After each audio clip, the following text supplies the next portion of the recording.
شەوی ڕابردوو لە نێو چەندین فیلم کە پاڵێورا بوون بۆ خەڵاتی ئۆسکار، ژمارەیەک فیلم توانیان خەڵاتی باشترینەکان بۆ ئۆسکاری 2024 وەربگرن. بەڵام فیلمە ڕاستەقینەکە کە ئێستا لەسەر شاشەی هەموو ماڵەکانی جیهان بە لایڤ و بە خۆڕایی دەبینرێت کاندید نەکرابوو بۆ هیچ خەڵاتێک. ئەمانە چەندی منێکن لەو فیلمەی لە مانگی ئۆکتۆبەری ڕابردووەوە دەستی پێکردووە. فیلمێک بە واقعی هەست و سۆز و خەیاڵی بینەرەکانی دەباتەوە بۆ نێو دیمەنی جەنگە جیهانیەکانی سەدەی ڕابردوو. ئەوەی ئەم فیلمە جیا دەکاتەوە لەوانی تر ئەوەیە ڕووداوەکانی هاوکاتن لەگەڵ کات و سەردەمی ئێستامان. چیرۆکەکە بەم شێوەیە: هەرێمێکی یاخی کە بۆ خۆی بووەتە وڵاتێک لە ناو وڵاتێکی دیکەدا کە هاوشێوەی کوردستان لەسەر نەخشەی گوگڵ بەدی ناکرێت، بەڵام ئەو هێشتا دەیەوێت تەحەدای جیهان بکات. لە ئێستادا بەهۆی سەرکێشیەکانی بەتەنها ماوەتەوە و تەنانەت دراوسێ و هاوزمان و هاو ئاینەکانیشی لە دوورەوە تەماشای کۆتایی فیلمەکە و دوایین هەناسەی منداڵە بریندار و برسیەکانی دەکەن. لە سەردەمی گەشەی تەکنەلۆجیا و زیرەکی دەستکرد و ڕۆبۆت و درۆنەکاندا ئەو شارە بە تەواوی دابڕێنرا لە جیهانی دەرەوە. خەڵکەکەی پێداویستیە سەرەتاییەکان بۆ هاتوچۆ بەکاردەهێنن، بە دوای پارویەک ناندا دەبێت ڕۆژانە بچنە دەرەوە و شەڕی مانەوە بکەن.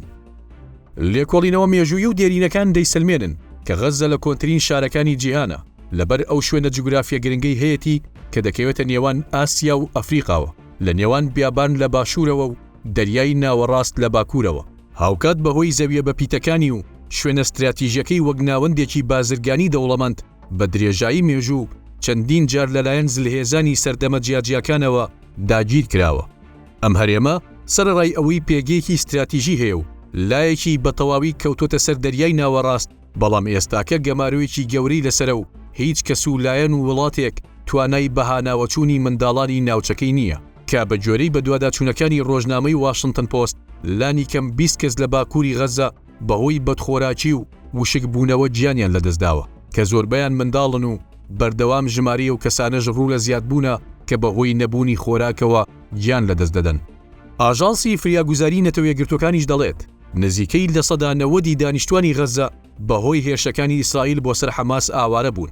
هەروەها بڕیاردەری تایبەتی دۆخی مرۆیی نەتەوە یەکگرتوەکان لە فەڵەستین دانی بەوەدا ناوە کە بەشێکی زۆری خەڵکی غەزە ڕووباڕووی جینۆساید و برسیکردن و بڕینی پێداویستیە سەرەکیەکان بوونەتەوە و ئەوەشیان بە تاوانی جەنگ وەسف کردووە، بەبێ ئەوەی هیچ بڕیارێکی نەتەوە یەکگرتوەکان یاخود هێزێکی ئاشتیپارێزی نێودەوڵەتی بتوانێت ئەو جینۆسایدە ڕابگرێت. هەروەک دیمەنی ناو فیلمی جەنگە جیهانیەکان لە ڕێگەی پەڕەشوتەوە خواردن دەگەێنرێتە دانیشتوانەکەی. لە پێناومانەوەدا هەمووان بە حەسرەتەوە هێرش دەبن بۆ دەستخستنی ژەمی ڕۆژێکی منداڵەکانیان.